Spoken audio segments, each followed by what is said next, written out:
బన్నీ త్రివిక్రమ్ గారి సినిమా బయటకు వచ్చిన తర్వాత ఏంటంటే అప్డేట్ ఏంటంటే బయట రాసుకుంటుంది, అది ఒరిజినాలిటీ మీరు చెప్పాలి. Unlimited call sheets, unlimited budget. అలా ఎప్పుడు ఉండదండి.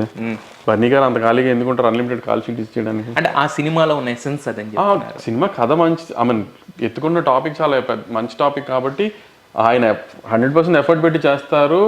మేము కూడా దాన్ని విజువల్గా స్క్రీన్ మీద తీసుకురావడానికి ఎంత అవసరమైనంత ఖర్చు పెడతామని, అంతే తప్పితే దేనికైనా ఒక లిమిట్ అంటూ ఉంటుంది కదా, దాని ప్రకారం వెళ్తాం కదా. అంటే ఇప్పుడు వరకు మొన్న మీరు ఏదో ఇంటర్వ్యూలో నేను చూశాను, రాజమౌళి గారు టచ్ అయిన జోనర్ కూడా టచ్ చేస్తున్నామని. ఆయన ఇప్పుడు వరకు టచ్ అయింది మైథలాజికల్ ఒకటే నాకు తెలిసినంత వరకు. అందుకే అదే టచ్ చేస్తామని చెప్పాను. సో మైథలాజికల్ ఏనా? Kind of. సో అంటే భారతానికి సంబంధించిందా, రామాయణానికి సంబంధించిందా? నాకు తెలియదని అంత డీటెయిల్స్లోకి వెళ్ళా. ఇంకా నాకు జానర్ అన్నారు అంతే. అంతేగాని ఇంకా అంటే కదా మీకు చెప్పలేదా, లేదా రెడీ కాలేదు? ఇంకా నేను అంతే, ఇంకా హీరో డైరెక్టర్ గారు అందరూ, హీరో బన్నీ గారు త్రివిక్రమ్ గారు డిస్కషన్స్లో ఉన్నారు. సో ఇంకా మాకు చెప్పే అంతగా నేను ప్రెప్ స్టార్ట్ అయిన తర్వాత మాకు ముందు చెప్తారు, ప్రీ ప్రొడక్షన్ స్టార్ట్ అయ్యే ముందు నాకు అంతా చెప్తారు. సో దట్ నాకు ప్రెప్కి ఈజీ అవుతుంది అంతే. ఓకే, మైథలాజికల్ అయితే టచ్ చేస్తున్నారు హోప్ఫుల్లీ. అయితే అంటే సంక్రాంతి సినిమాలు 3 సినిమాలు వస్తున్నాయి. 3 సినిమాల్లో 2 సినిమాలకి ఆంధ్రాలో టికెట్ రేట్స్ పెంచారు సార్. సంక్రాంతి అంటే ఇంటిల్లిపాది అందరూ కలిసి వెళ్తారు, నాట్ ఓన్లీ ఒకళ్ళు ఇంట్లో ఒకళ్ళు ఎవరు వాళ్ళు కాకుండా. సో మరి 2 సినిమాల టికెట్ల రేట్లు పెంచినప్పుడు అది ఎంతవరకు ఫీజిబుల్? సంక్రాంతికి వస్తున్నాం కూడా టికెట్ రేట్లు ఇవాళ వస్తున్నాయి, అది కూడా పెంచుతున్నారు. అన్ని పెంచుతుంది, అన్ని మూడింటికి వస్తుంది.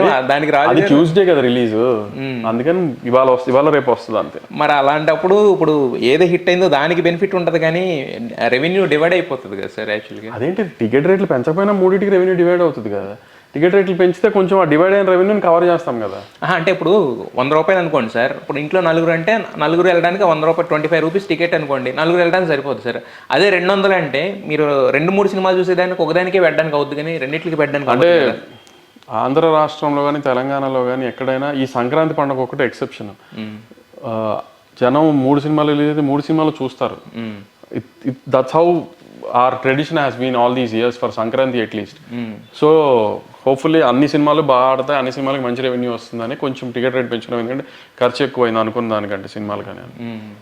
సో అయితే విజయ్ దేవరకొండ సినిమా 2 పార్ట్స్ అంటున్నారు సార్. అంటే 2 పార్ట్స్ అన్నప్పుడు మనకు 2 ఆస్పెక్ట్స్ ఉంటాయి. ఒకటి ఏంటంటే కథ ఎక్స్పాండ్ అవ్వడం, లేదంటే కనుక బడ్జెట్ అనుకున్న దానికన్నా మించి పెరగడం. అసలు లేదు, ఇది పేపర్ మీద 2 పార్ట్స్ సినిమా.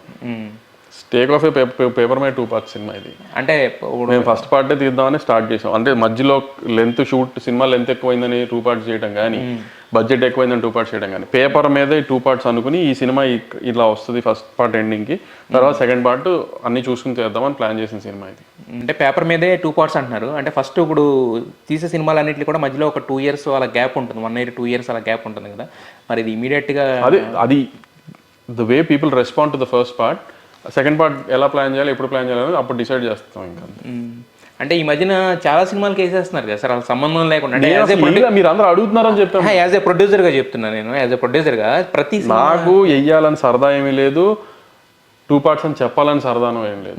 ఒక కథ, అంత మంచి కథ గౌతమ్ రాశాడు కాబట్టి జనం నన్ను 2-3 అడిగితే చెప్పాను నేను అవును అని, అంతే తప్పితే నేను ఎక్కడ పార్ట్ 1 అని ఎక్కడ చెప్పట్లా. టైటిల్లో కూడా ఎక్కడ పార్ట్ 1 అని ఉండదు అసలు, మేమైతే మేము అఫీషియల్గా చెప్పట్లా. కథ ప్రకారం అది 2 పార్ట్స్ సినిమా, ఆ బ్లాక్. సో అంతే తప్పితే మేము తీసే సినిమా ప్రాపర్గా first half, second half, interval, climax ఒక సినిమాగానే ఎండ్ అవుతుంది. ఏది దానికి ఏం ఉండదు, నెక్స్ట్ దాంట్లో చూడాలి అలా ఏం లేదు, ఉండదు. ఇప్పుడు ఒక కల్కి కానీ ఇవన్నీ అదే కల్కి ఎలా ఎండ్ అయిందో అలా ఎండ్ అవుతుంది. ఒక ప్రాపర్ ఎండింగే ఉంటుంది ఈ పార్ట్ కూడా. సో అస్సలు ది సెకండ్ పార్ట్ చూస్తేనే ఇది అలా కాదు, కానీ it has a scope. Gautam రాసుకున్న దాంట్లో we can develop it into an other part also, అందుకని 2 పార్ట్స్ సినిమా అని చెప్తాను. కొంచెం డిలే అయిందా సార్ అది అనుకున్న టైం కన్నా?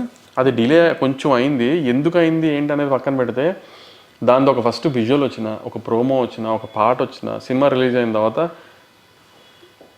అట్లాంటి సినిమా అని మీ అందరూ షాక్ అయ్యేలా వచ్చింది కంటెంట్. నిన్న మొన్న నవీన్ మా ఎడిటర్ నవీన్, నేను, మా బాబాయ్ అందరం ఫస్ట్ హాఫ్ చూసుకున్నాం. జెర్సీ తీసిన గౌతమేనా ఈ సినిమా తీసింది అని మొత్తం ఆమె అది పాన్ ఇండియా సినిమా కాబట్టి షాక్ అవుతారు, లిటరలీ షాక్ అవుతారు. అంటే నేను ఇంకా మీరు ఎంత ఎక్స్పెక్టేషన్స్ పెట్టుకున్నా ఇట్ డజంట్ మ్యాటర్. అసలు వీవర్ సర్ప్రైజ్డ్. ఇంకా అన్ఎడిటెడ్ వర్షనే ఆల్మోస్ట్ 2 hours ఫుటేజ్ చూసాం నేను ఫస్ట్ హాఫే. అది చూస్తేనే అలా ఉన్నింది. సో జెర్సీ లాంటి సాఫ్ట్ ఎమోషనల్ సినిమా తీసిన గౌతమేనా ఈ సినిమా తీసింది అన్న షాక్ అయిపోయాం మేము. అలా తీసాడు ఆ సినిమాని. సో మీరు చూస్తారు సమ్మర్లో. అంటే ఒక kind of animal kind of thing అనుకో, పోలికలు లేవు. పోలికల గురించి కాదు, the kind of film he has made. సమ్మర్లో you all will have that. అయితే ఎందుకంటే మా ఎడిటర్ జనరల్గా మా ఎడిటర్ నవీన్తో నాకు 5-6 years జర్నీ, 15-20 ఫిల్మ్స్ జర్నీ. నోట్లో నుంచి ఈ సినిమా బాగుంది అని రావటం అనేది జరగదు.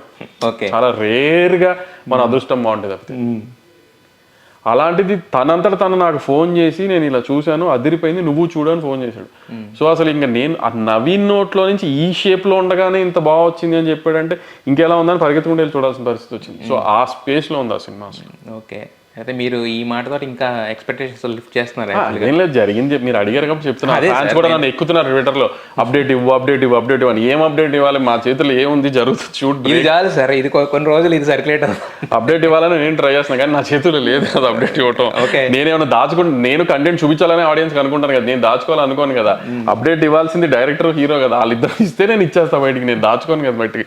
అదే అందుకని ఊరినే ఇది జరిగింది లాస్ట్ 1 weekలో ఇది జరిగింది కాబట్టి చెప్పాను, షేర్ చేశాను అంతే సార్. అంటే ఇప్పుడు మీకు 4-5 సమ్మర్ లో వచ్చే సినిమా ఇప్పుడు నేను ఎక్స్పెక్టేషన్ లేపినంత మాత్రం అప్పుడు ఎవరికి గుర్తుండదు. నేను జనరల్ గా మీరు అడిగారు ఆ టాపిక్ లో నేను జస్ట్ లాస్ట్ 1 week లో జరిగిన అప్డేట్స్